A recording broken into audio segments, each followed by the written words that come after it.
Hello, this is another video trying to for my understandings and understanding of the new discovery of the universe that shake our foundations. Previously, I did a video that I am an atheist and I am a reductive physicalist, but these new discoveries fundamentally challenge the assumption of many people who are currently materialists from the physicalist perspective. Judging by the new evidence and new studies that not only challenge locality that Einstein bring, but possibly realism itself. If realism itself is false, this change everything, not only from a scientific point of view, but from a philosophical point of view, but a societal point of view. I will make this clear that at the moment I still am a reductive physicalist, right? But there's a possibility I had to revalue my philosophical foundation and assumptions. And I did a video, two videos in fact, making a case for scientism, which is the most extreme version of scientific realism. In the philosophy of science, there are many positions. Imagine in a spectrum, right? From realism to anti-realism spectrum, right? On the extreme end of the realism is scientism. What is the difference between scientism and scientific realism? Well, it's about the topic of moral ontology and metaethics and the explanation of the supernatural. For a scientific realist, they usually do not talk about these things. They usually say it's outside science, or generally we do not involve these things. Well, scientists say that we can study these things anyway, we can either prove or disprove. Or we made two videos like the 8 plus, why science does not have limits, why meta-ethics, moral ontology, and the supernatural can be scientifically explained and either can be proven or disproven. And I made another video, a case for scientists written by the Understanding the Scientific Revolution by Mario Pung. That this is the last paper he ever made talking about specifically scientism. Now, I also made a video about trying to make a defense of reductive physicalism, about understanding how the brain, consciousness, and personal identity works based on the writings of Richard Carrier. Although Richard Carrier is considered a hack and nobody takes him seriously, with the exception of like the history of science, because that's his actual area of expertise, and it's the futurism, right, which he usually gets more right most of the time. But when it comes to like scholarship of the origin of Christianity and not take it that seriously, and when it comes to math, it's just straight up pseudo intellectualism. Now, if this is the case of this new study I made about the science moving away from materialism, which again, study from Bell's theory and Wittgenstein, there is a good possibility that we have to move away. What does that mean for the philosophy of science? Like I said, I made a case for scientism, so I entertained the idea about the extreme opposite end. Well, technically the second most extreme other side, because the other opposite is anti-science and science now. I will not go that far. I will not say climate change does not exist. I will not say that you should not get a vaccine. No, that's bullshit. Now, but we gotta talk about epistemological anarchism, which is the most extreme, or technically the one that I mentioned earlier, the second most extreme end of the philosophy of science position of the anti-realism perspective. This is going to be based on the article of William Gillis, who is an experimental physicist and an anarchist, who makes a case for the mutualism or left-wing free market anarchism. And not only that, it should understand that anarchism, science should be the same thing, and by consequence as well that transhumanism and anarchism should be inseparable, not separate by capitalists who want to live forever at the expense of poor people, right? Because we've fallen for anarchism because it's fucking correct. Anarchism aspiration not to become fucking stewards of some kind of reactionary natural order, but to champion positive freedom, to collaborate, expand what is possible rather than retreat to a single blueprint or ecological niche, especially for the LGBTQ community who want to change their gender, or women who want to do abortions, or people who are neurodivergent, etc. Those who will tell you to make do with the embrace of current configuration, not just of the world but of your body, are reactionaries of the highest order. This essentially repeats the mantra that technology is not a method or blueprint, not even a specific infrastructure being built, which is surely skewed to the interests of power, but is some kind of closely knit together global political system, which were components brought out to the whole contains to DNA to inexorably rebuild the whole. It becomes an ever more desperate rhetorical maneuver, while there are certain countervailing authoritarian pressures and certain normalization, like bosses in certain sectors in the first world demanding you to be called via cell phone.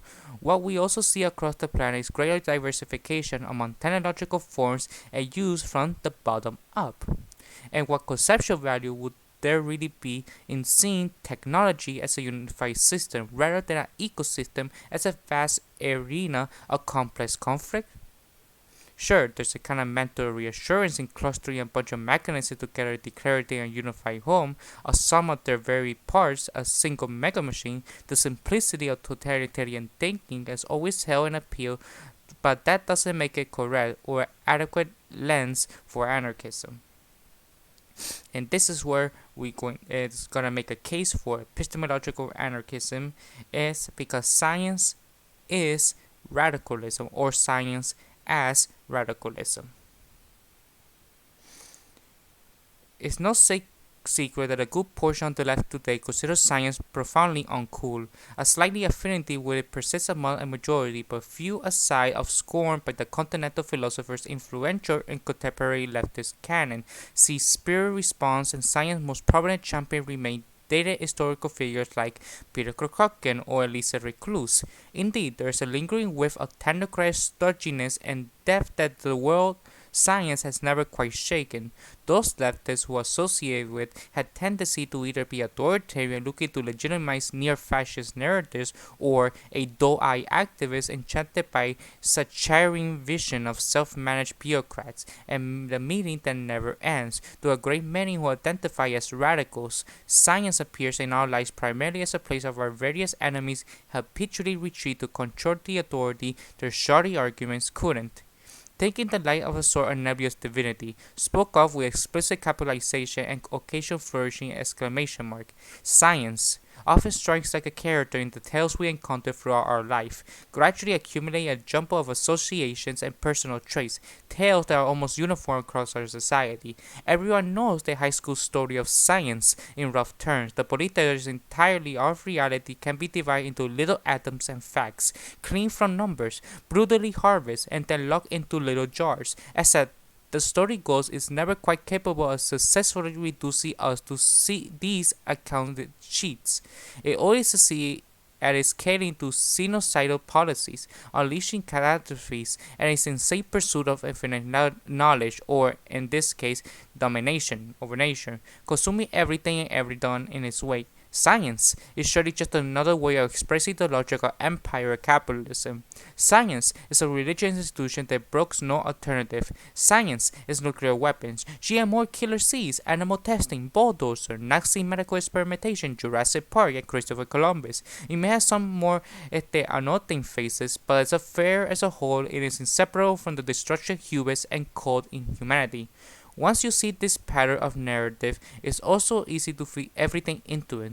Chances are you don't directly experience science in your everyday life, but you do encounter its glossy logo incessantly in the news story, troll sites against you to prove something about gender roles, in the stickers on giant technological devices. It's not seeing Richard Dawkins fans telling you that science says that you're right and there is a horror tales repeated incessantly by the fearful popular culture, which was thousands of movies and moralizing about playing God by simply understanding, to the point where we just assume just cinematic mistakes are a realistic thing that totally happens. Someone who says the Large Hadron Collider could create a black hole, and we partially believe them because we see this movie before, and further we immediately leap to our Hollywood notion of a black hole where it eats the Earth, rather than immediately evaporate into Hawking radiation. There's literally a terrorist organization trying to murder graduate students over a fear, great goo they admit they don't understand at all, but again we see this movie. Okay, sure, scientists may occasionally manage to poke their heads through the media wall and point out the pollution is happening or that actual neuroscience doesn't pack patriarchal narratives, but that's clearly just them cleaning up after their colleagues their own mistakes, their own colonized logic. So many terrible people cite science as justification. There must be something to it, and who would deny that ozone depletion and deforestation would have happened in the first place?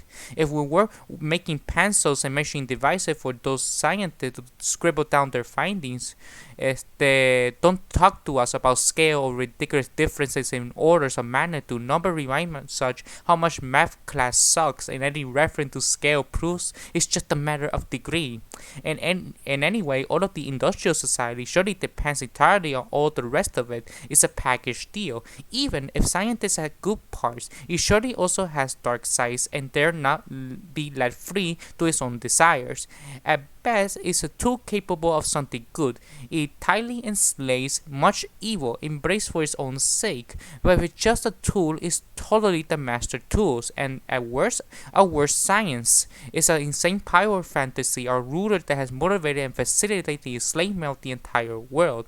Science is, in short, accepted on face value. It's taken more or less as what we see called science almost everywhere. An unlucky few of us are granted closer experience, stumbling into soul-sucking engineering jobs for companies or academic sweatshops, specializing what boils down to optimizing a single widget. Science is in the name tag. Science is in the diploma. Science is in our report. Science is our paymaster. Excuse the damage of our widget cause in military or economic application. Science must surely be this. You can tell I think this is all patent nonsense. A similar intentionally misattribute and surface deep tale could be told about anarchy for the newscaster tags to the hot topic stickers.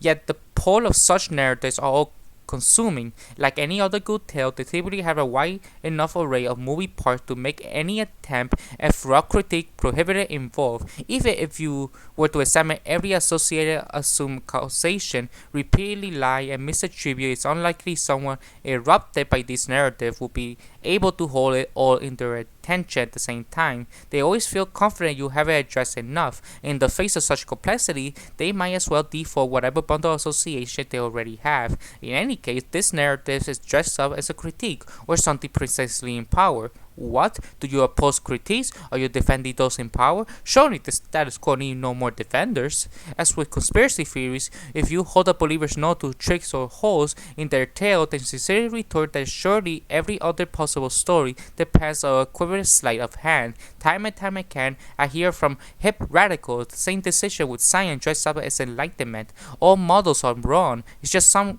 can be useful this self-deception. If everything is equally just a myth, equally ungrounded or politically unexpected, you might as well settle on whatever seems like it would be the most useful story given your psychology and context.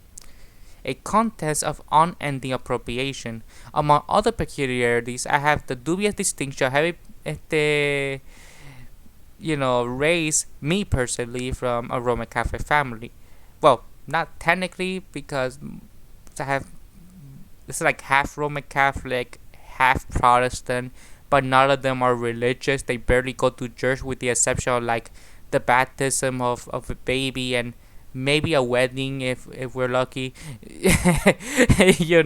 So I don't know. But collecting facts and marking the territory, as you might expect with stakes this high, about the dangers of capitalism, and as like I said, anarchism and transhumanism is inseparable. If you let the capitalists take hold of transhumanist ideas, it will be bad for everybody, and only the rich and powerful will benefit from the innovations that will happen within the century. As when you expect, probably spent much of the 20th century squabbling in direct and tangible ways over what qualifies statement or claim as scientific, or what counts as a scientific fact. I argue that this approach, while understandable, is ill-conceived. The project of drawing boundaries between the inside and outside of science, a project called the demarcation problem, has mostly played out as a contest over the mental of science as an adjective, denoting a kind of truth value. Thus, for the philosophers and demagogues who have invested so heavily in this battle, science is primarily viewed in terms of its service or dangers as rhetorical weapons, as something that it might be slapped on statements to make a certain type of unassailable.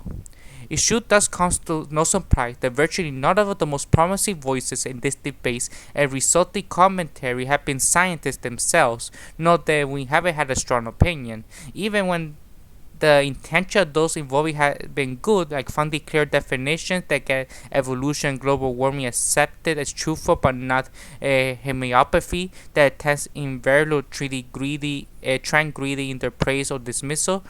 Either way, they often end up claiming fields like psychology and economics being the same primary category or essential nature as physics. At the same time, almost all of these philosophers and demagogues have felt the need to hobble science lest it get too uppity and say more than they wanted to say. There's a widespread and frequent vocalized fear science ceases to function as a highly limited tool instead of getting unleashed as an orientation, motivation, or desire.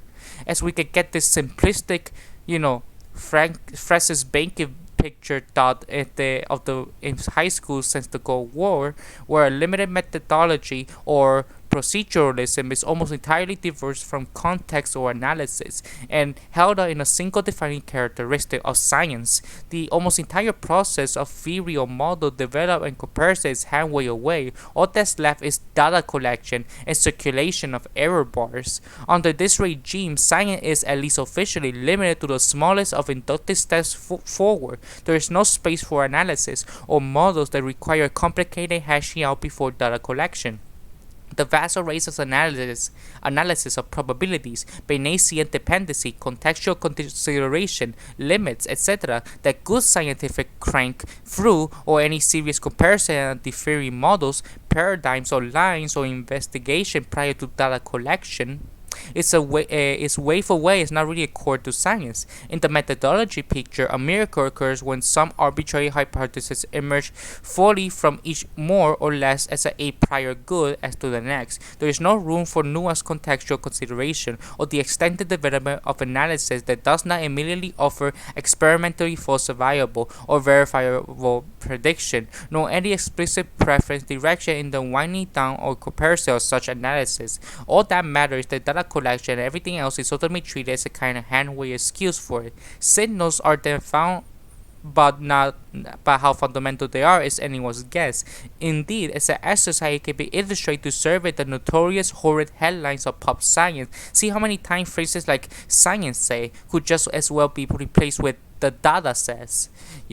This proceduralist limit model of science obviously parallel the various currents on panopticon aspiration where we all too well know well today, but it has its roots in classical imperialism, not just in the obvious necessity of taking consensus and mapping shorelines, but in competitive collection of superficial curiosities by the upper classes to strengthen hierarchies at home. It's sadly an underemphasized fact that aristocracy pioneered aspects of consumerism long before industrialism.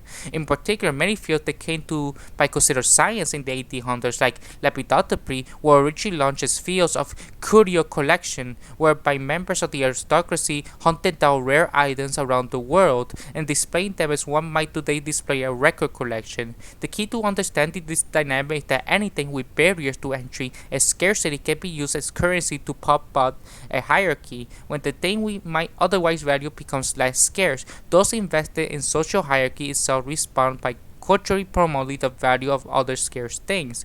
When, as a common in modern era, the information is made the scarce good, the resulting dogma collection or generation of lingo taxonomies need not bear any real relation or insight of what the true underlying dynamics are involved, and can happily contest the most superficial or limited models. And people who are influenced by the new atheist movement, like Reddit atheist or Reddit skeptic, it's like, oh, it's a falsifiable, you're not materialist and stuff like that. And God, this is coming from a person who is myself a reductive physicalist, but you have to acknowledge that if there's an evidence that possibly goes against materialism in any stretch, we have to reconsider, no matter how ridiculous it sounds at the surface. Hell, even Karl Popper, who was the person who introduced falsifiability in the scientific method, was an idealist. We have to forget the roots of science. The problem we identify science in turn of all of this is the data collection unto itself doesn't really signify any concept of dynamic or substance. It's hard to realistically speak of there being a passionate movement or culture or ideology or idealism of data collection. And data collection is not any real sense descriptive of what motivates those original scientists everywhere else appropriate from. Any old pile of data might show how particular happens to be arranged, but alone it offers little insight of into how or why. Some statistical analysis on that data might make a good prediction, but only within a certain given context, whose boundary we remain entirely ignorant of, at least without serious sort of thoughtfulness, the contour of which are blindly ignored by the methodology tail, incorrect surface level impression, and models might as well be falsifiable, verifiable, etc. You remain unchallenged outside a given context. How and where were such a matter as to our motivation?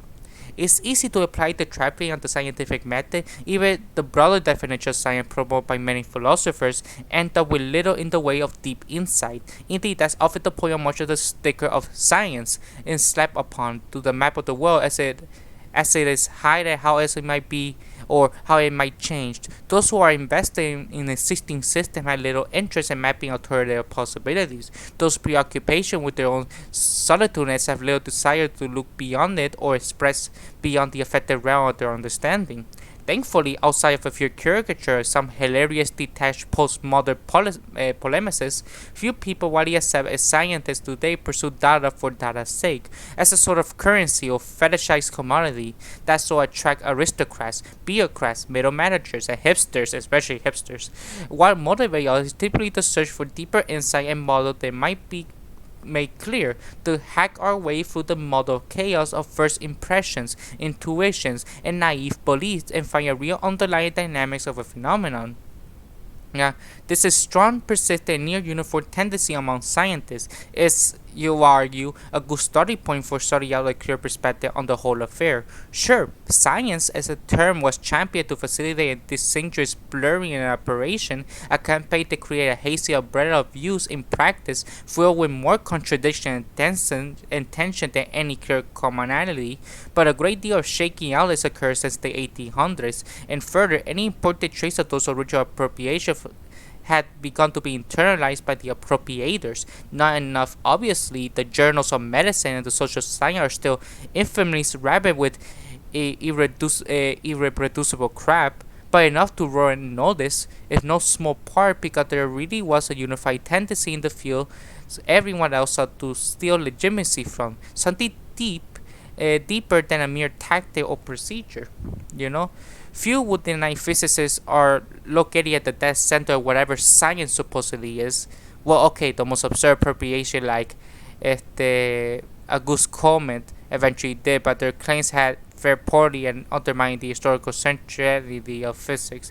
Yet physics is also at the center of a wide and deep tradition within science that is not motivated by shallow data collection and labeling, but getting to the roots. Hence, physicists' uniform frustration toward people attempting to derive general rules from surface data on complex systems, and our fury historically at pseudoscience like phenomenology at the rest of the world applying accepted as science.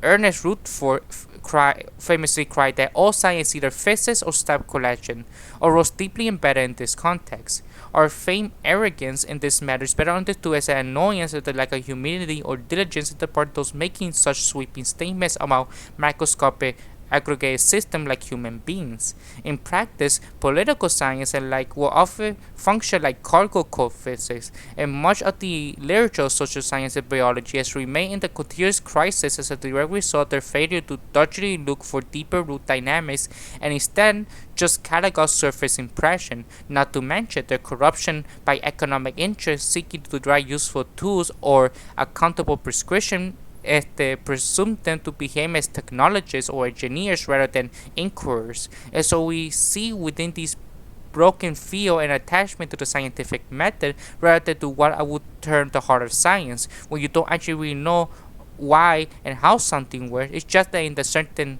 content does or kinda does from a bunch of data. You don't have a scientific knowledge so much as a mere empirical knowledge. Of course, there is certainly space for speaking substantially about messy abstraction like humans and human social relations, and data collection can of course facilitate this, but the frequent lack of humility in the social science and chunks of biology, lack of any honest appreciation, accountability, or just how insanely hazy and tangential most of it is, often dealing entirely in immediate surface impression, remains stark. While things have certainly gotten better as the rigor of physics and the like has leached out, in particular, like Scott Alasser's impassioned defense of modern psychiatry and nutrition, significant concurrence within these fields remain happy to speculate in shallow terms and collect data without any diligent root seeking or explicit recognition of how tenuous or reasonable their hypotheses are likely to be. And we are digging for the roots. The fact of the matter is that remarkably successful phenomena that the term science was wrapped itself around is not so much a methodology as an orientation. What was really going on was still going on in science that has given it so many great insight as the radicalism of scientists. That is to say, very vigilant pursuit after the roots. Radicals constantly pushing out perspective into extreme or alien context until they break or become littered with unwieldy complications. When such occurs, we are happy to shed off the historical baggage entirely and start anew. Do not just add caveat upon caveat to an existing model, but do something prove them away or throw it all out entirely. Ours is a search for patterns and symmetry that might affect more universal dynamics rather than merely good rules of thumb within a specific limited context. As any radical knows, good enough is never really actually enough. To be sure, there are naturally going to be a certain tactics and strategies that are generally quite useful in such pursuits, some in very deep and escapable ways, but never any single magical, simple, and always sufficient procedure or methodology. Like Paul Feyerabend, the guy who published Against Methods, the one who started Epistemological Anarchism. By the way, even though it has the word anarchist, it has nothing to do with the political philosophy. He pointed out half a century ago that no simple set of rule or procedure could explain numerous important entities in actual history of scientific discovery. Galileo's heliocentric model, for example, was among other fairly easily and immediately falsified by astronomical data of the time. Its great Paul lay not in perfectly matching the data, but an underlying conceptual critique of the arbitrariness of the perpetual added circle within circles necessary to pop out a geocentric model. Thus, a minimal critique in terms of a free parameters and kilometer complexity, but is not reducible to a simple and universally valid procedure or tactic.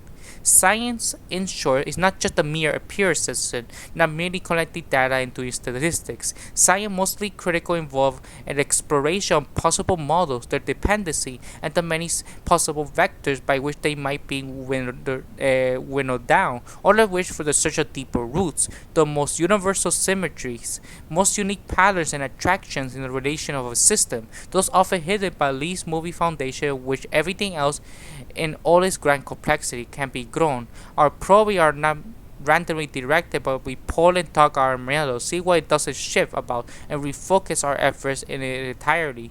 Such, for example, theories that have entirely logical inconsistency aren't necessarily dismissed absolutely, but they do get focused far less because such a characteristic inconsistency is not rare among possible theories. There are infinitely more possible incoherent theories than possible coherent theories.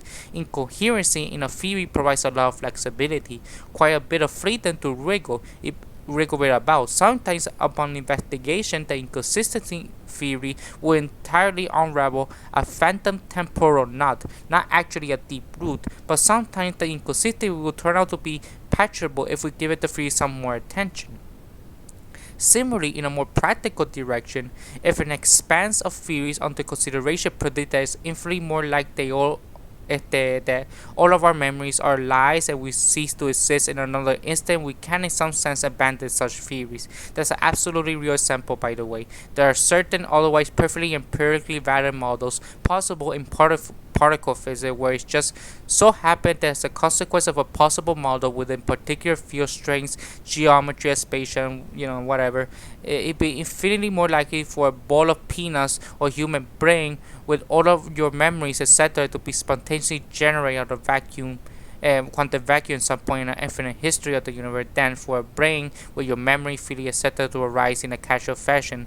Those memories and feelings would suggest this is called a Boltzmann brain, and it's engaged with quite seriously and rigorously. And I, in my previous video, if Einstein was wrong, there's a there's a good consideration why this is inevitable, and the people trying to debunk it, it's like they're obligated to debunk it, but like they admit it, it's extremely difficult to do so.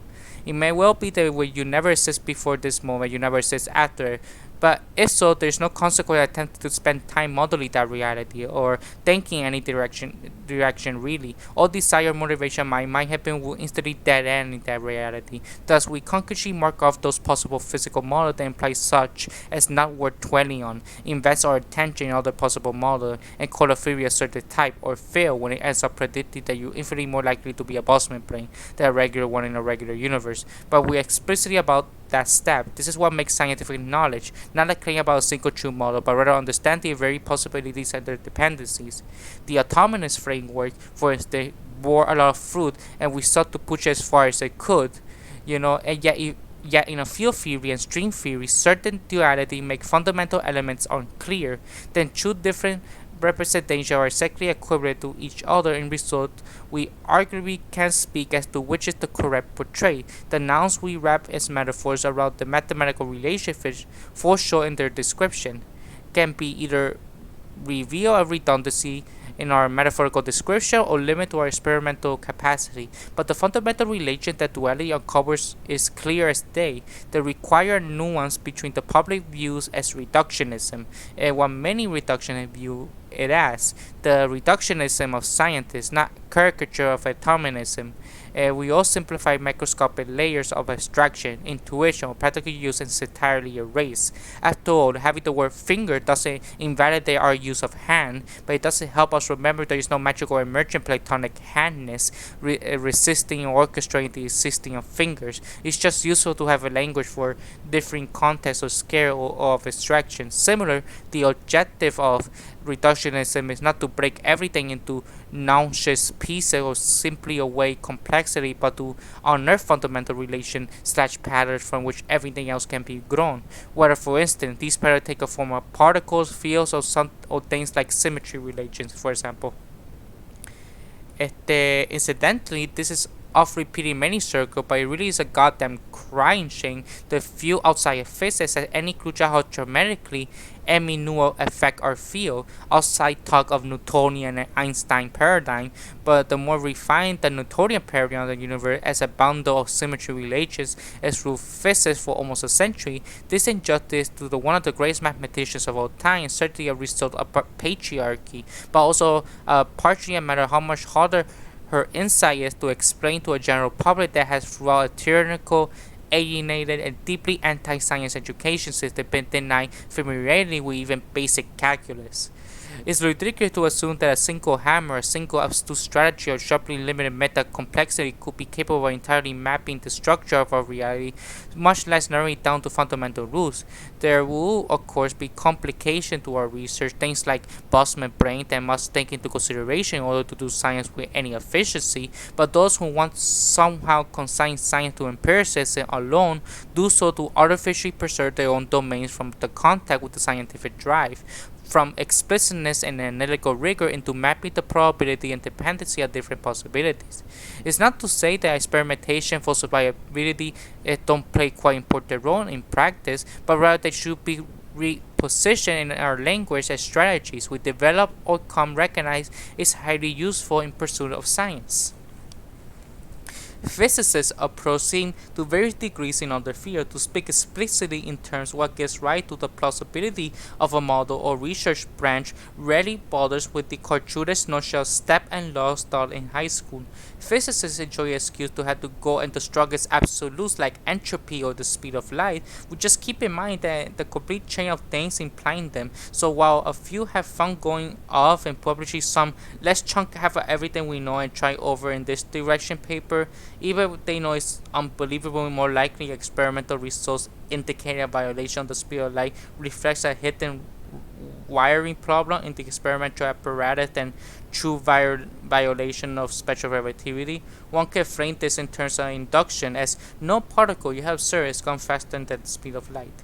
But it's more likely close to how the argument goes down in practice, which takes into account the root complexity of various models, their many meta-dimension Bayesian dependencies, etc.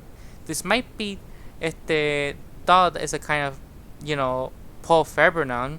Yes, anything go, but to a very degrees.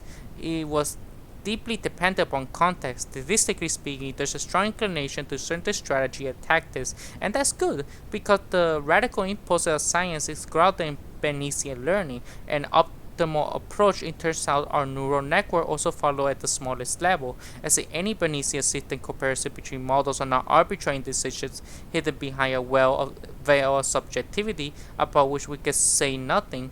Examining method decision does not oblige suddenly throwing up one's hand and allowing a charlatan, claim anything about global warming. We can still trace everything. Our entire network of assumptions, weightings, or relations, what defines science, or rather what is the single most important fundamental dynamic of note within hazing cluster of fish of shit called science. It's not much strategy and model it has accumulated at any meta level, but a goal of root pursuing, drive that it hatches through infinite possible configuration space and gravitate towards a single locus, or something meaning a more unique regional set of locus. One might approach this looking for traditional philosophical claims and say that such an orientation assumes the existence of universal patterns, and thus is making a truth claim about reality being consistent, but I think the orientation is better stated as an emergent line of exploration. If there are really no universal conscience, then pattern search is useless, because there cannot be a local consistencies. My mistake, not conscience, universal consistencies. But to give an impression how this works, consider if 1 plus 1 equals 2 was only local to some neighbor, that you could continue to transfer to some other neighborhood where 1 plus 1 equals duck, and then transform back. If the transfer are always perfect ballparks, such as the 1 plus 1 continues to equal 2 upon returning locally, then you expose a universal consistency at some meta level that has structure. If not, then local consistency dissolves entirely. In general, a mere arithmetic example is violating, misrepresenting the nature of mathematics, and implicitly bothering certain philosophies of mathematics. 1 plus 1 equals 2 should be read as serving in this context only as a loose and popular accessible metaphor for some matter of local consistencies. I'm looking at you, Richard Carrier. My point is that consistency or lack of consistency is ultimately radical infection. There is no middle ground. Upon any motion, things either collapse in one direction or the other. Since all intentional action explicitly requires an assumption of some level of consistency, it will implicitly assume a universal consistency, regardless of whether or not the agent has full access to its nature. We can, in certain trivial sense, never know anything truly, in an a priori sense.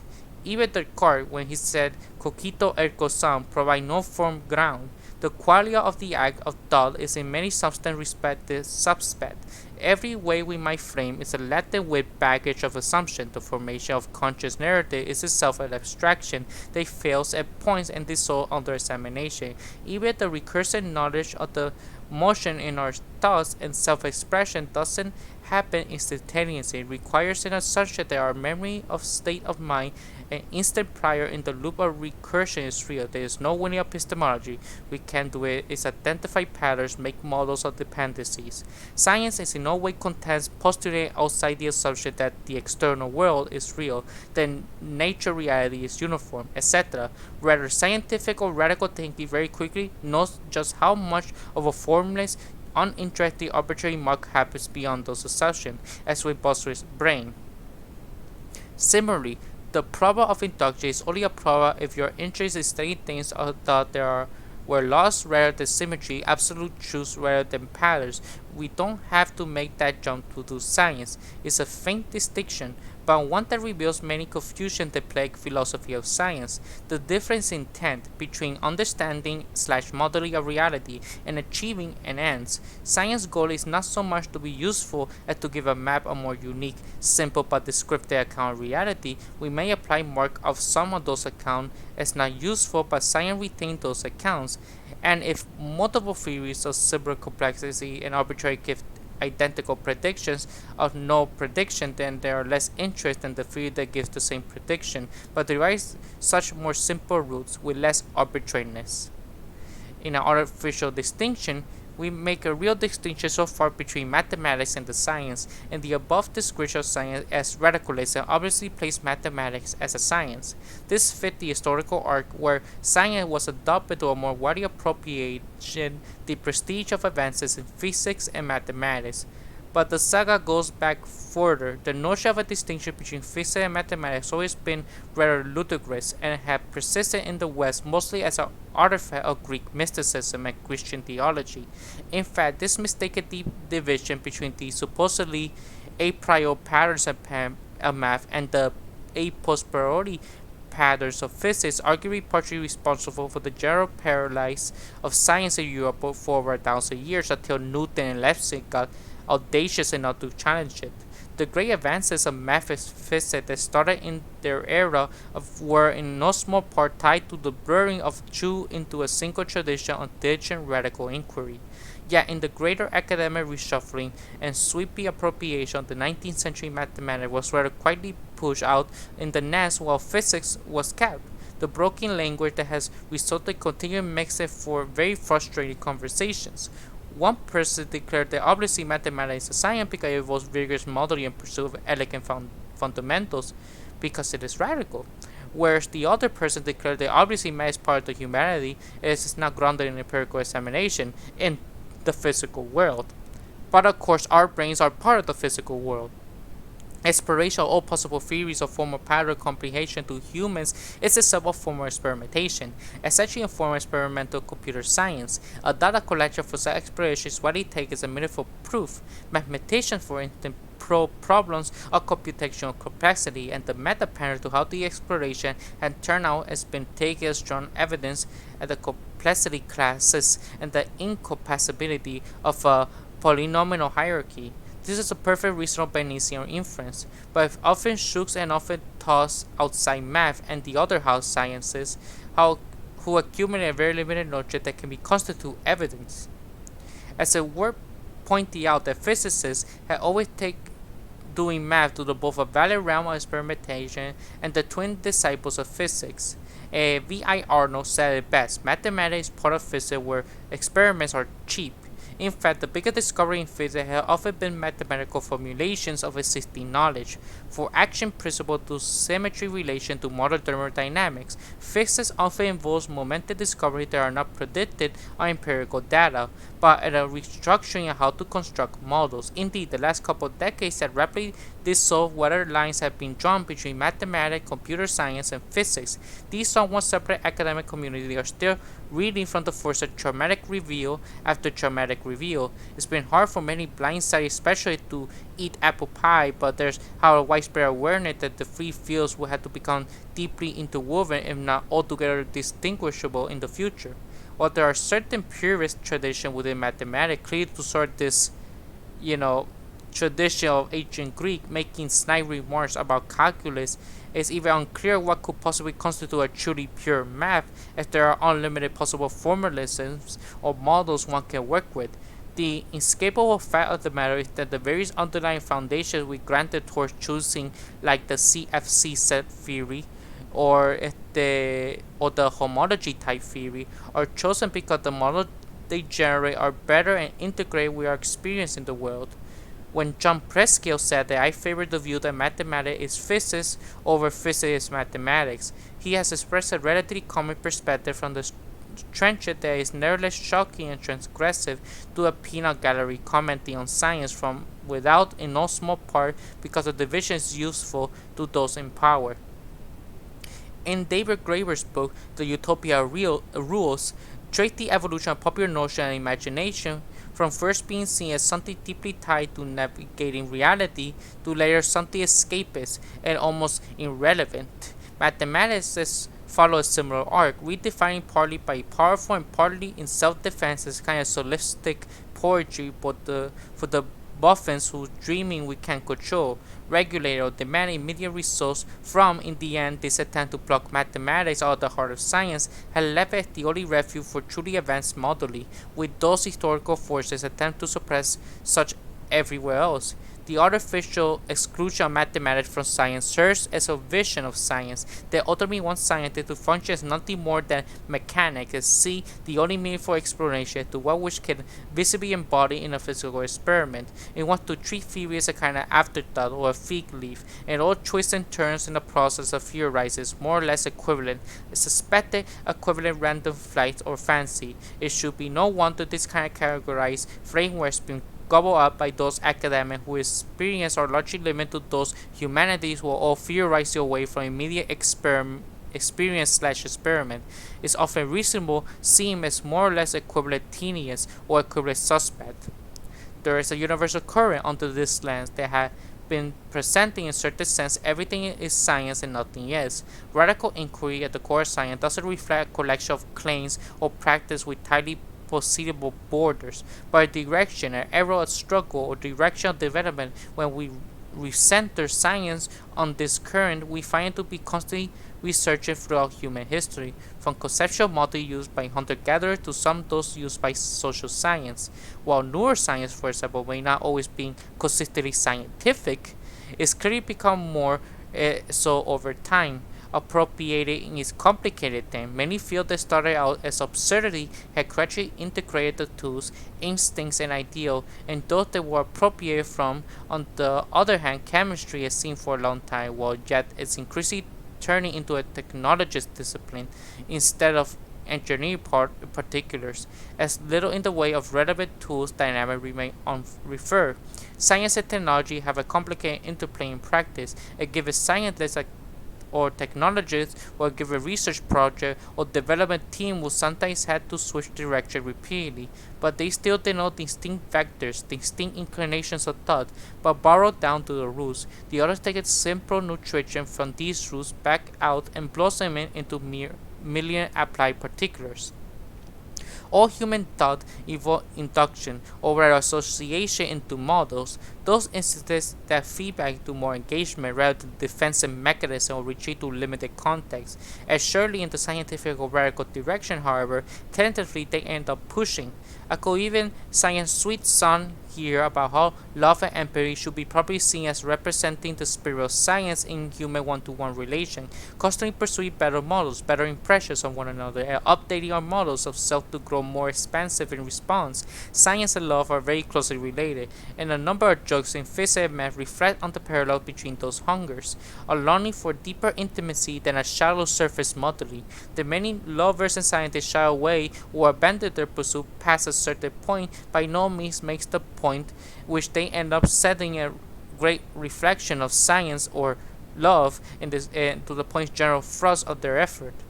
It's important to note that every historical moment in every society was alive with flickers of radical exploration, modeling, and discovery. It's easy to gloss over the studious play of crafting to discover so damn many things, but we are in many unappreciated ways standing in the shoulders of giants. Every single society is thick with knowledge, accumulated through experimentation and record, from first hacking our audio cortex with musical notes to developing stronger ropes.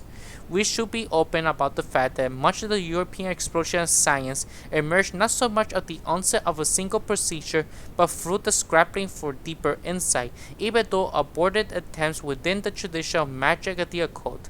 Those currents that most resemble modern science in Europe, like the development of optics and telescope, were for a while using the term natural magic, like Naples Academy of Secrets. The core element that drove such advantage was a suspicion that nature was governed by hidden forces, and this could be understood. The secret would be pried open, deeper underlying patterns revealed.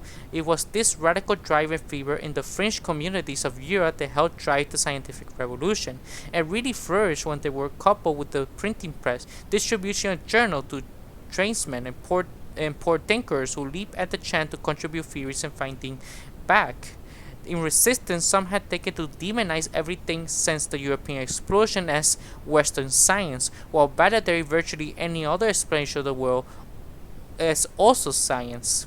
On, and while the conclusion that the cosmological model, as some rather wish to confine an experiment to the Kalahari or equivalent value to those of modern cosmology, is absurd liberal pluralism.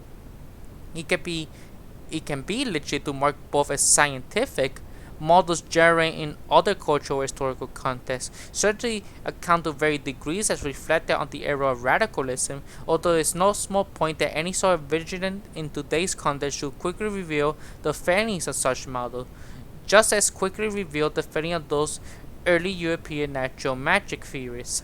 Those were absolutely been many brilliant insights around the world, and the portray where science doesn't officially start until Francis Bacon decided to lecture physicists what they were doing is clearly a shitty imperialist narrative. Mary Baker's Eddie scientists, doctors, were certainly far less rigorous or vigilant than many Chinese experimenteers in medicine. Indeed, the Iroquois of Chinese medicine have been arguably better than the best Western doctors of the day. The atomic and fundamental element model postulated by both Indians and Greeks obviously turned out to be very close to the mark, given how little there was to work with back then. Early Chinese cosmology deserved appreciation, as also ran the yin-yang and wuxing mode were valid attempts to model the world, and Bacon's methodology and paradigm of experimentation, Al-Biruni and Indian Arab had pushed for this in the Middle Ages in the 8th and 18th century. In India saw a systematic experimentation too. 3,000 years of science in Northeast Africa burned to the ground with Alexandria. The word chemistry likely has its root in a word meaning the knowledge of the black land, or on and on it goes, like the astronomy of the early Chinese, the navigational techniques of Pacific Islanders, the ancient medical knowledge of Sub-Saharan Africa. About any investigation, is simply impossible to paint a picture in a discrete Western science that is disconnected from global tendency. Humans has always played with symmetry and metaphor, trying to internalize better impression of the world. Much of scientific research is so natural to us because we've been constantly doing it since we were hunter-gatherers. Primitive cosmologies like animism and panpsychism were quite reasonable early hypotheses, and now because there's a resurgence of panpsychism, some even argue a scientific approach to animism, like pan-spiritism, but let's see. We're social species with brains built primarily to navigate social relations and model psychological dynamics. Of course, we will search for metaphor there, and those that did should be lauded as doing a decent job in limited content they have access to. The deeper regularity is immediately visible in things like astronomy had long been interest to hunter-gatherers, but it was civilization that happened to provide the scope, intellectual permanence, and continuity necessary to get further in our investigation. Of course, civilization is an absurdly simple way of bundling a wide array of deeply conflicting historical currents and dynamics, and while at least emerged in most but not all city societies, often work hard to suppress science, frequently as the first step to undermine radicalism more broadly. We cover how curiosity is taken by the Victorian aristocrats and trapped overshadows and exploited consumerism, but this attempt appropriately followed another more dramatic reversal. It was only in the 17th century that curiosity had transformed from being seen as a vice to a virtue. Before the watershed, curiosity had been consistently condemned by Western civilization. The Greeks were actually highly critical of curiosity, a tendency they felt was useless, intrusive, and disruptive. Inquiry for its own sake, the hunger for knowledge was currently defined as a uncontrollable or prone to wildness. Curiosity was a force in conflict with the ossified and centralized structure of their civilization. The Christian continued this prohibition and condemnation of curiosity. The desire for knowledge was marked as a fundamental sinful. Rejecting the hunger of inquiry is the very foundation of the method of thought, a narrative repeated in many societies at the rivet with power structure. Once authority ruled divine and the natural order was unchallenged, then some damn girl got too inquisitive for her britches, and God will no longer maintain things that he liked. Today's primitive ideologies emerge from a long genealogy of complaints by the elite that the masses' inquisitive desire constitute a horrifying monster that had to be suppressed at any cost lest it run amok. During the Enlightenment, Bacon made the argument that his fellow elites that by promoting a rigorous systemizing curiosity after the rules could be harnessed by the state, but Thomas Hall's contemporaneous attack on scientists for their abstract theories and pursuit of understanding for understanding's sake reflected wider social forces seeking to suppress curiosity and that repeatedly ridiculed them as buffoons. Some scientists persistently noticed as, but few could be so fortunate or tolerant of poverty and ignominy that would accompany it. Many tried to find excuses or cheer against public derision, and thus many fell into collaboration with imperial, capitalist, and aristocratic power sitting, using currents like this again and again throughout the fight between science and power in history, with those in power deeply opposed the hypothesis, only desiring details. Physics is intimately aware of this deep and bitter conflict. The Second World War was most of the world's physicists either forced to work as engineers, as technologists, or be on weapons, or at best starved of funding. This was the parallel that followed for decades that widespread blacklisted of the great number of physicists who been inclined to radical politics. The legacy of those who embraced their service to the state or crumbled under its fun have been a vicious hostility toward too swiftly of curiosity, imagination, and extended theorizing within the STEM practice. Physicists today are still split between those who approve or are reviled the progressive slogan of the Manhattan Project, shut up and calculate. Variants of this hostility and anxiety towards theory permeate STEM culture, visible in some hackerspace in form of shut up and hack. The cowed timidity and institutional allegiance of engineering and data collection versus sweeping and unrelenting audacity of the theoretician.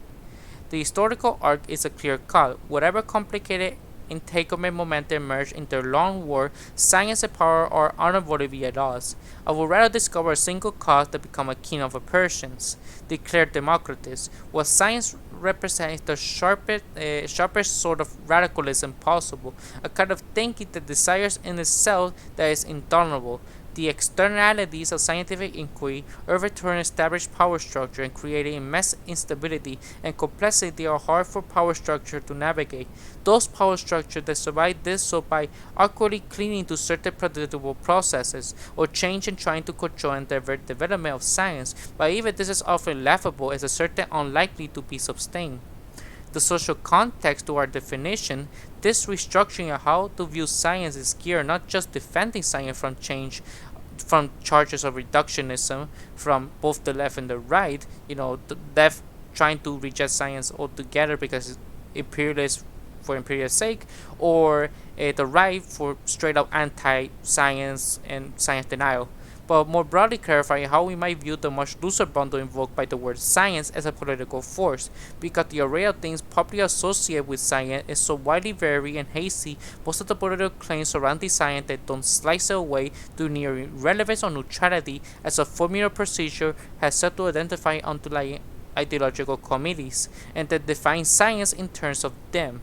The problem, of course, have been those undertaking the kind of analysis: aristocrats, industrialists, liberal, Marxists, continental philosophers, and analytical philosophers, at least recently. Very rarely had a radical bone in their body, so we see writers lazily claiming that certain popular scientific model paradigm that emerged briefly and with attempted explicit clarification are in fact the core driving ideology of science, and of course, if there were noted then the emergence of alternative scientific model it presented as science conceding defeat or pulling itself apart from within. But it's not some Newtonian mechanic with some motivated religion, rather science drive to the roots ended up legitimately judging Newtonian mechanics overwhelmingly promising for an extended period of time, until Einstein came in and changed it, and until recently Einstein is being replaced by quantum mechanics. This kind of rapid preoccupation with things like positivism, atomism, and determinism, although most always wild strawman thereof, is rife among those becoming from academic or political lineage, whose contact with science is the nth hand at best. See in particular the ongoing cringeworthy hazy association effects of lazy psychological the leftists and on the right have formed around the word quantification. To be sure, as if people are physicists, they make obligation sneers and jokes about the aesthetic inferiority of discrete math to continuum math, but come on. There are clear reverberations of lingering PTSD, motivation this defensive obsession. In some sense, this is quite understandable. There has, after all, been a good few centuries of those in power referencing or extending popular scientific framework or freely to prop up terrible ideologies, but to characterize science in terms of those ideologies akin to characterize an elephant by the leeches, ticks and flies on its hides, and they may swallow some tiny bit of it, but that doesn't make them the elephant. At the end of the day, they don't decide whether the elephant roams. Yes, the political, economic, social, and cultural commitment of scientists as a class have in many ways been largely captured and constrained by today's most dominant power structure, just as those unions most critical situated at points of weakness in the system were long ago bought off lumber posts, defamed with welfare orders by commerce, etc., although pure science is constantly being whittled away as capitalists attempt to reshape and replace it by more easily predictable, controllable, and overseeable fields of engineering, and basic science education is suppressed or replaced by trade school style trading, those who remain have been urged in a multitude of ways to identify with the status quo. It's a simple fact that the fewer scientists today face murderous repression from the establishment fear of disruptive effects.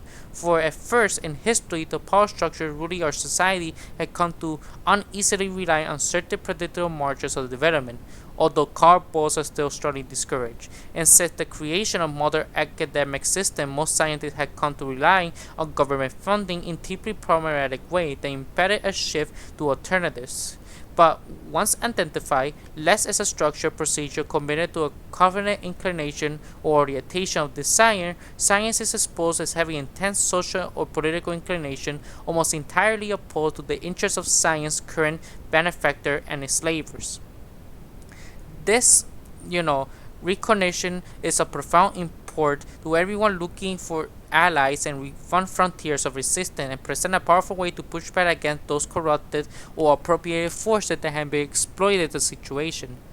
It's interesting in this restructuring of our language is narrative around science because me as an anarchist, I come as a science from strictly idealistic and radical perspective, thus I'm attracted to those current within it, but also because having consequently developed background, right, me personally, I have a degree in business administration in computer system engineering, we had to take another science classes, computer science classes and programming skills, and for some reason I had to take a lot of psychology classes, which was actually kind of fun.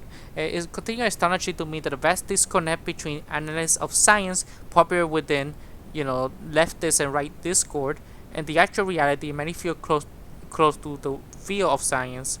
A lot of what I'm saying is mainstream in physics and been for a very long time. While purity within science is widely recognized dynamic common joke, somehow few philosophers or pundits society have felt that any need to build any recognition of this into their definition of science, or even mention it. Richard Dawkins deserves special mention here for recently taking some rarely listened to perspective of science not be equivalent to empiricists and common among theoretical physicists, and finally giving some of their perspective of voice in philosophy departments. The abusive and unproducing wall erected after the erasure of natural philosophy between science as an immediate detestable hypothesis and philosophy as literally any theorizing had pressured science to be short-sighted and swallow into theorizing, giving bad philosophical models sufficient buffer from rigor at the margin of new discovery. And when philosophy does come up with anything concrete, is immediately no longer classified as philosophy. Not only is it unfair, but obviously has a terrible influence upon philosophy. Of course, when philosophy and science aren't defined constructs to one another, it's much harder to present some kind of unified scientist front. A definition of science centered on radical analysis will undermine that we are all in this together perspective that a lot of science communicators have pushed to rally solidarity against attackers and give disparate researchers a sense of ownership or investment in work beyond their own field. But honestly, we should have solidarity with many people in the STEM world. We could all do with more clarity about people's very underlying motivation as less fuzzy-wuzzy collective identity.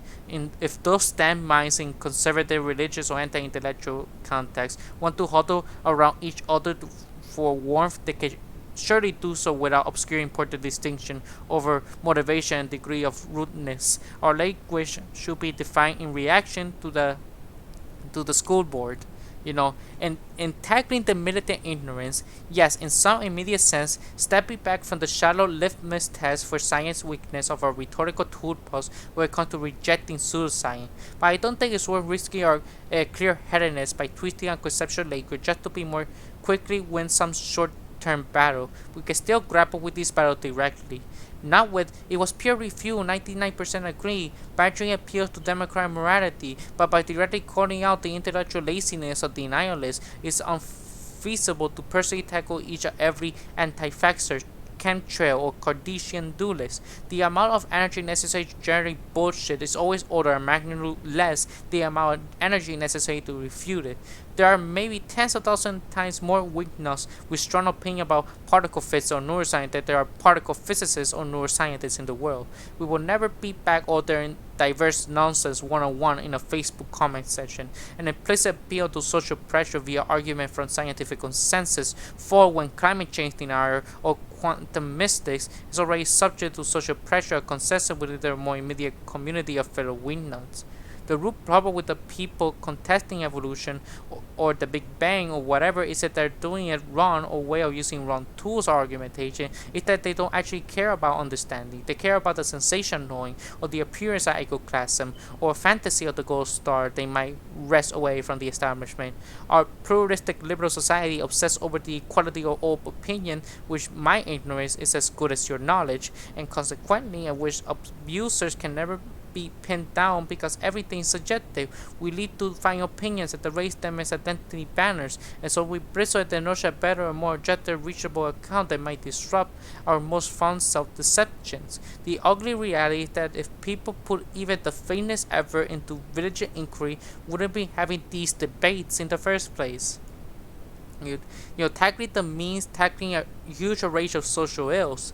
First and foremost, we should be focusing on making the models or argument we discover more accessible. As we lower barriers dramatically, there will cease to be any excuse from smug, 30-something-year-old punk with a theory of gravitation as friction, or an endless barrage of numbskulls in Anarchist menu, or from Ugo rejected treatment for scabies because science is a religion, to citing weighty off-base second-hand misaccounts of quantum mechanics and getting lauded for it, pointing to the mapping, quickly call out particulars. Okay, now you can do account for whatever.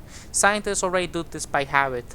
Often, however, we utilize existing barrier to entry as kind of a wall slam in people's face. Someone repeats the well-popularized woo that quantum mechanics has anything to do with conscious observer or poorly defined notions of consciousness itself. We clearly snap that quantum mechanics is just a theory of complex probability and operators in Hilbert space, and continue roughly our mathematical context until the witness feels sufficiently brownbeaten what it leave us to be. This is highly understandable. Often there is no better tool equivalent to make a fruity nut job or honey ignorant continental philosophers go away. But it's unfortunate. Exploring unfair existing barrier to scientific knowledge to harness those on the outside are hardly to keep in with core idealism of science. Thankfully, there is a presenting many projects in various levels of restructure every aspect of science in the institution, peer review, journals, even college themselves are under constant criticism and attack in the core of science, while physicists led to push decades ago to open source everything and bypass or abolish intellectual property. It's well past time to make that material not just available but accessible, doing this replacing peer review with more organic, more open, sustainable nuance, associated networks of trust and decentralized certification. It's not a simple task, but many are working on it, just as many are working to replace astonishingly primitive technologies of PDFs with richer, more deeply tags in accessible literature, ideally leading to fields of knowledge as mismanaged wikis where dependency on source are instantly visible. The solution to people with smugly uniform opinions to take away any excuse for their ignorance, to build a culture where instincts are just to look at something up if you're interested in, rather than to try and accumulate opinions from shallow data as throughout building a record collection.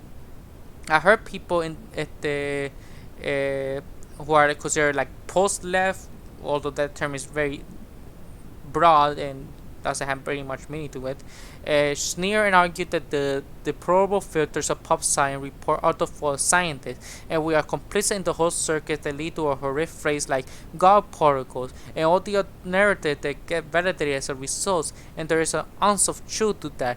Not in the sense that we as scientists rapidly feel anything other than murderous rage at the pop science media machine, but there are still many wars for us to win. Thankfully, clearly up to the task. I will never forget the day, head of the old department discovered Wikipedia with bags under his eye with all-nighter editing articles, and he animated and easily besieged his statistical mechanics class. Do you all know about this? Why you all here? You could be at home learning at your own. I want to blow off my next class to adopt some of my lecture notes. Oh, I get that means I'm out of the job. Oh well, good riddance actually. All good scientists hunger for the death of academia. In the sense of our present institutional context, this gross distortion, this unnatural frozen battlefront in the struggle to expand science to everyone is unfortunate. Our relay recently treated with the state and other appropriate forces led to a abrupt freeze on the previous exponential increased ranks of scientists. We don't always appreciate this valley brewing of science, the presence signified by our still small number, but the loss is astonished when you plot it out. I I delight that the inevitable accusation of imperialism will receive for the crime decided to persuade people or even make argument more accessible, but outreach does have to be nuanced. Instead of outright declare you should want this, you need to go after the bigger traps people get themselves into. I find myself tackle the old anyone can argue anything quite frequently. Well, that's quite a surprisingly strong statement. How do you know every possible perspective is perfect and even manageable in all others? How can you be certain that when considering every possible metastructure for argumentation there are not emerging inferior and superior ones? You seem to be extrapolating very rigorous results from a very small data set of personal experiences, but there are many more holes people dig themselves into it. Some are quite relatable. Why your trust is a legit question, because the reality that people are not trusting scientists or scientific consensus in many regards reasonable. Why are you going to trust your eyes and everyday life experience on a single teacher in school and some nerds online? Most argument, well, that's looking myself. Most argument of catching people up to scientific knowledge actually comes down to one: how integrate person with relevant culture, society, institution, and two, how unoppressed they are. There are many other logmeans and twisted argument that can occur, with these tend to be the most primal. If no one can in any meaningful way vouch to stranger thumping in the particle data group book, their claims of peer review and the like will appear no different than a theologian claim to be correct because other theologians had checked. Or of course, if you look in the modern version of chattel slavery, exposing the working of the universe is not really a good strategy for survival, nor will you first instinct to be just the claim finding of those who had that privilege. Honestly, the only reason a good number for this day would sneer anyone saying sun goes around the earth, that Jesus wrote dinosaurs, or that the universe is 6,000 years old, or that astrophysical global warming is a real, or they recognize these claims as cultural cues of being in the wrong side. It's a not popular thing, a shun that outgroup thing. It's such appealing to the spirit of social consensus and democratic moralism. It's a weapon that almost always backfire on scientists. To most of the kids that get shuffled into radical politics, or the scientists are the outgroup, cultural divide takes roots in college between STEM majors and humanities majors have been long cemented and reinforced after, and a few scientists in this whole affair tend to cite and keep their heads down rather than contest every nonsense. Meanwhile, expecting someone who's gone through the theoretical and social condition of academic fields that particularly define themselves by suspicion and hostility to science, some whose social connection are almost certainly overwhelmed in the same boat, just seated before the overwhelming consensus with the scientific community. It's like telling Fox News that chocolate died to adopt queer LGBTQIA plus terminology because everyone in San Francisco is doing it. It's just totally disconnected with the reality of social pressure and expect magic from human trust networks. Why on earth should you trust what one teacher says, or Wikipedia time you straight over to it? You don't have knowledge of immense amount of work it could be to maintain false belief with the said mathematics journal, so both sides appear roughly equivalent. Science appears to most as just a codification of what's popular in certain circles, except with those people saying it's extra true because someone totally tested it, whatever that means. Some people come up to me and spread derision of this comprehension of science all the time. A skilled hacker asked me at a party, so you actually think there's like truth? A brilliant girl in my high school chemistry explained why she doesn't pay attention in my class. Theories in science are always changing. Why bother learning one if it's totally different in 200 years anyway? These express themselves as philosophical critiques and sometimes develop into a more challenging ones, but they're grounded in a sense of social alienation, rebellion dismissal, or seemingly arbitrary authority. It is not for nothing that one of those instinctive ways that some people at the left have interacted with science has been by critiquing sources or playing games or slander by association. Don't get me started about game theory. It was invented by a paranoid schizophrenic who worked at the government and feared communism. Never mind its parallel discovery or that game theory has ultimately provides some of the strong arguments for anarchism, a clearest insight into the landscape of challenges we face, surprisingly. Similarly, it's quite popular today that we talk about cybernetics and criticize anything that large information theory by cherry-picking the ideologues and rhetoric of associated parties, and approach quickly grows to disconnect from the actual reality of the material and feel they start to sound like conservative rant about cultural Marxists. Although quite a few authoritarians spawn out hope that we could provide tools for absolute control, cybernetics' objective success is greatly root dynamic. It also reveals a profound limit to the information processing capacity of power structure, and computational neurosciences enable a much richer and more productive ethical discourse. Cybernetics is in fact a sweepy term mostly used by its critics. The actual fields bundle up in absurd polemics like Twitcoons do not easily fit in the grand ideological narrative claimed by these critics. Additionally, since every essay in how we inherit logic or cybernetics somehow inseparably saddle us with our current surveillance state loves to point to the reactionary association of a couple famous researchers.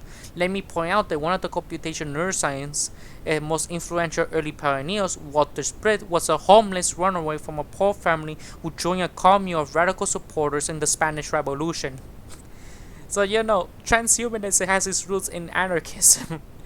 In the science of information science and anything related. In fact, like the concept of information is doesn't follow the same rules as physics in one of the articles of On the Soul, making argument for the existence. Although that's more of a rhetoric because when he meant so it's just information processing that already exists in the natural world. It just changed the label. Regardless, there can be of course a silver relevance for to who the original discoverers are and what assumption or constraint perspective may get subtle back in, but an even remotely scientific field is quite a bit different from say endless discourse on the writings of Heidelberg. Models and paradigms in science are frequently replaced, rather than merely appended with footnotes, and there is a multitude of very strong pressure in scientific practice, driving researchers toward the same underlying rules of dynamics. That's the ideal, at least, but it's a coherent, substantial ideal that many discourses asymptotically approach that we all better for having a term for. Well, alleged radical these days rail against science because they're typically arguing against, or at least what they get started railing against, is having to integrate with social and institutional structures mediating such facts. Semi-ironic embrace of mysticism and the occult among the LGBT community at the and successful socio-political signaling game, not just because of a boogeyman of new atheists in people and the broader STEM versus humanity culture war, but because it's publicly demonstrated a rejected authority institutions that have positioned themselves between scientists just about everyone else. The error here is not just trusting to the account and those with the right magic words, it's again not investigating more broadly or proactively. A stark case of jailman amnesia, where people recognize when the institution of power appropriate drastically misrepresent one's own team, when immediately assume those same institution media gatekeepers are more or less honest about everybody else. Anarchists are happy to recognize how poorly anarchy is represented in media, how many appropriation are out there. Yet so many of us embarrassingly turn around and take representation and the claims of science at face value. Modern liberalism asks us to wrap around as many flags as possible to feel entitled to the sense of identify, provide a strong opinion. Doing due diligence by looking at depth in the subject is no way seen a prerequisite, and said the goal of social position there is no impetus for such investigation. However, I don't really trust someone's account of mixing angle because it's spoken in a magic tone of science, because looking into social and cultural context, because many points of contact with it. Thus, I know how difficult it will be for the light to propagate or persist. Further, I compare theories and consideration myself, follow them down their own nitty-gritty, and see how just elegant and more realistic an account is. And yet, there are often really is a universal acceptable or objective direction of better theory, although it can be hard to precisely compare two theories roughly close to each other in virtues. A broad aggregation between possible models is surely apparent upon by fucking due diligence. All of this mattering hard conveying to people with limited vocabulary of experience to draw upon. You have to go digging around in the systematic impoverished life of those deprived meaningfully contact with science and find one's spirit that will make such dynamics clear. Someone who all discussion of say complexity is meaningless, hot air without no connection to anything in their lives cannot really be expected to fathom any talk of scientific legitimacy outside of experimental validation, and even that is likely to be a tough going. Many people in our world lack critical qualia, may never experience basic things we take it for granted, and it's fiendishly difficult to cash them out. Try explaining turbulence to someone who has never played with water or watched clouds fly by. I listened to multiple people in various contexts demonstrate that a system is not linear in a trivial way, then probably sit back under the impression that such equates unsolvability. Part of the solution is obvious, as some scientists know and will angrily rant to you at length. Destroying the prison system masquerade as education, the disgusting boring gymnastics used only for punitive purposes as a mathematical physicist, that compromise all content we expose mathematics. Most students ever have bears a little relation to the actual practice as belly beans to do with literature or poetry. Of course, to merely list the myriad failings of how we were educated would require the space of a book, so I won't bother trying, but this is the only component of a wide array of ways of our present situation, suffocating and denies access to deep and incredible important concepts of experience regarding how the world functions that are necessary to build better intuitions. And even chunky doses are not enough. It wouldn't be enough to burn this horrid system and grounding, because many of those monsters impending success to our understanding of science has sowed the ideological seed of their own uppeak and re-establishment. It is, after all, not just education of accessible problem, it is also a village problem. So what's the holdup? Why do people fail to even set up a path of exploration that will eventually lead them catch up and recognize science? Like, for example, there's a new scientific revolution coming out, and because of the new paradigm shift that questions realism altogether, and because there's a new if once we have a new science of consciousness, like a new scientific revolution, it will be a scientific revolution that surpasses all others, right? Yet, because we're still in this systematic of publish or perish mentality, like some people are too scared to establish the alternative, even if the alternative goes against my philosophical ontology, which is materialism, right? If it goes against materialism, I'm not gonna say therefore it's false. If there's good legitimate justification, then we have to see the justification as legitimate. We must remind ourselves that people will prompt up by their content to grow into different cognitive strategy. A child that's beaten for exercising inquisitiveness will quite rationally decide that thinking is a bad strategy in life. It's often quite rational to stop being irrational, or at least to abandon intellectual vigilance. There are many competing popular definitions of rationality. Some expansive will describe literally all possible development in a neural net, or others far more specific and aspirational. Sometimes when the goal is feeling smart rather than actually being right, the most optimal strategy are postmodern rationalization that add more and more complications and slippery fallacies of association in a kind of fractal way until it turtles all the way down and your interlocutor can vanquish them as fast as you can generate them. Particularly common in our society is the strategy of enforcing rituals and spectacles of public modesty that aggressively drags yourself and everyone else down to avoid any one of you ever being challenged. Obviously, this is the case most of the time. With the outrage, how can you claim to know anything? No one knows anything. You're just a confused slob like the rest of us. How dare you point on airs? Too frequently, people in this situation start talking past each other with entirely different notions of humanity. People are deeply afraid of science pontificacy. Scratch that. It's much broader. People are deeply afraid of intellectual vigilance. They're afraid of field they haven't studied. They're afraid people will come at them one day with something beyond their horizon and overturns and shake out their current perspective or narratives of self. The recent commentary are trying to fence on science to make it trivial or incidental to our life because they can feel the magnitude of its philosophical impacts lurking. There are, after all, no a priori truths, just deeply seated prior that can be overruled by sufficient condition. Physics might very well reveal the causality of time itself doesn't work the way we develop and working assumption at a very young age. Physicists are not afraid of returning the kind of intuition and biology of our former experience to appeal onto us. For lots of people are categorize such a vertical soon after rage. How dare you?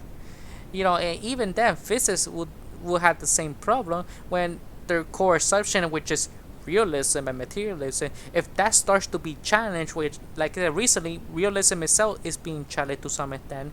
If realism is false, what does mean for materialism, right? Because you cannot be a materialist and idealist in the same time. You can try do that, but usually that's not the case, right? So, the fuck, what gonna do? If all humans ever do is model the world, every logic and most cherished axiom are just models that had to be chosen. We see patterns and look for stronger patterns, the discount the search for the strongest possible patterns to cast oneself in the winds of happenstance, and ultimately it will risk unmoving to form any good reason to even believe in other people's existence. You have some kind of deep assumption about the universe or even how you think, and science reveals deep failures of your model and better alternative. You have to postulate an increased conspiratorial extent and implausible alternative explanation of how the scientific consensus is ripe with somehow systematically unseen failure. So you have to pile and piles of redundant and unnecessary complexity, even magical intervention. You are pulled more and more towards solipsism.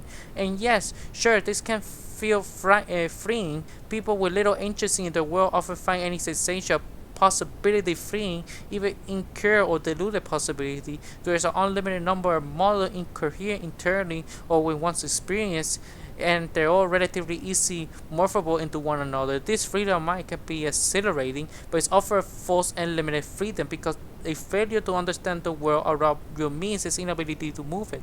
The radical impulses is critical. It's lumpy knowledge that people with some basic intelligence but not deep drive often realize you can argue anything, and upon such realization stop failing to examine its meta-characteristic and topology to such expanse of possible argument, because the utility of vigilance is not immediately obvious and their instinct. The rigorous examine atrophies that get away with simply operate complexity. No one can imagine to call out their mistakes. I once heard according to William Gillis, he heard a 80-year-old professor argue that never mind the individual persuasiveness or coherency, because they had more distinct argument for creation. They say it was therefore correct. We're playing how can we use words to figure dynamics out game, but so much of society is distinctly playing how can we use the words for the manipulation get what we want game. Habits of these have been adopted by the naive as well. The sort of thing is not conversation, it's certainly not worth bothering with. You can always arbitrarily increase the complexity of a stupid argument to find out critique.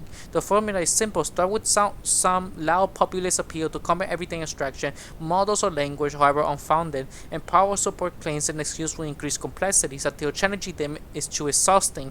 Throughout this process, you can marshal armies whatever you like. There are infinite possibilities when you abandon coherence, simplicity, and empiricism, but infinity is boring. It's a quagmire. What science represents withering down of the infinite, the pursuit of the most fascinating, unique possibility or possibility. In fact, we should encourage the infinite possibility. As a transhumanist, when we want to life extension, immortality, infinite inquiry, like Charles Sanders Peirce want in a pragmatic philosophy. If there's infinite inquiry, right?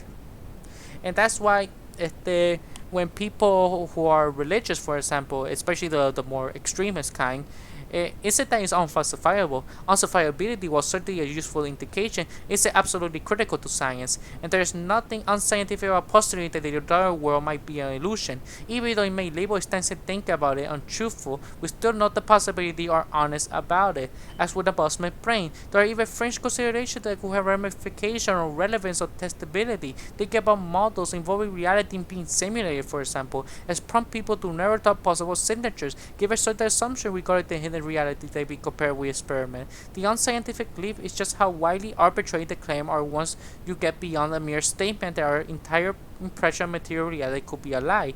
There's a very large infinity of possible configuration of hidden realities, and when a religious person, especially the extremists, like claims about God, are but one. Their suffering is an illusion, but why not claim that non-suffering is the illusion? Why not postulating that we all dream in a cosmic green sheep, etc.?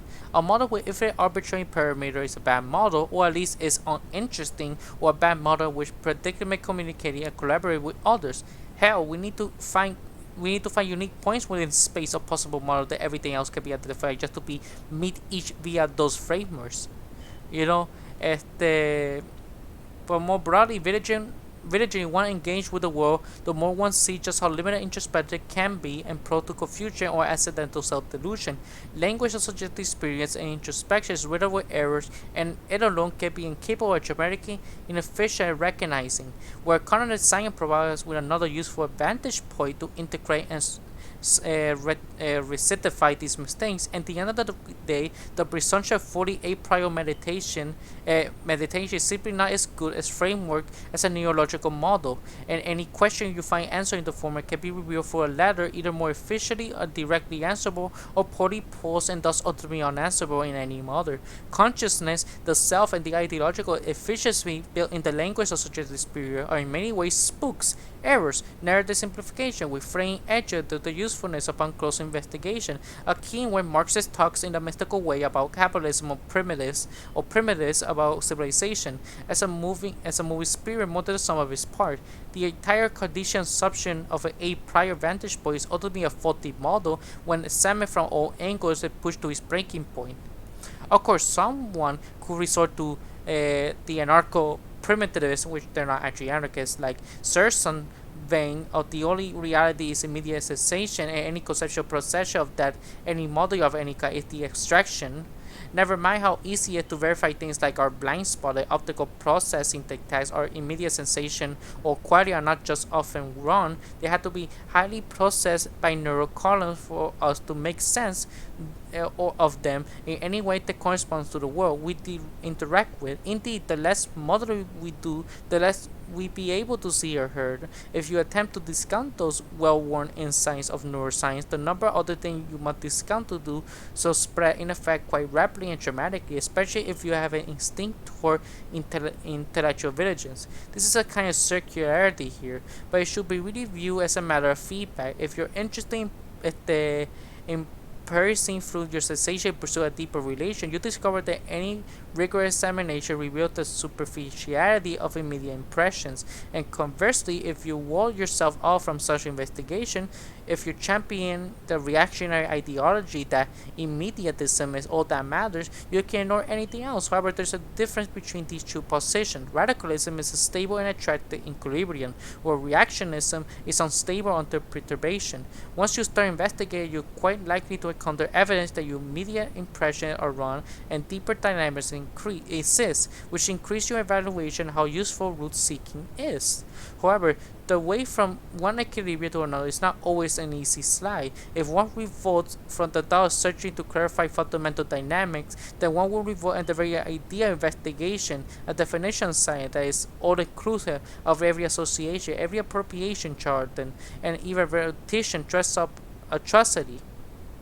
What might call the postmodern instinct has been to reject breaking apart conceptual bundles to identify separate sub-dynamics and instead of speak of real existing science. The entirety of everything is named gets slept on and look for fuzzy tendency across the abstraction. This approach takes the macroscopic abstraction as foundational, certain rough commodity as characteristic qualities, and then handles any exceptions or additional complexity by means of perpetuating appending footnotes and excuses.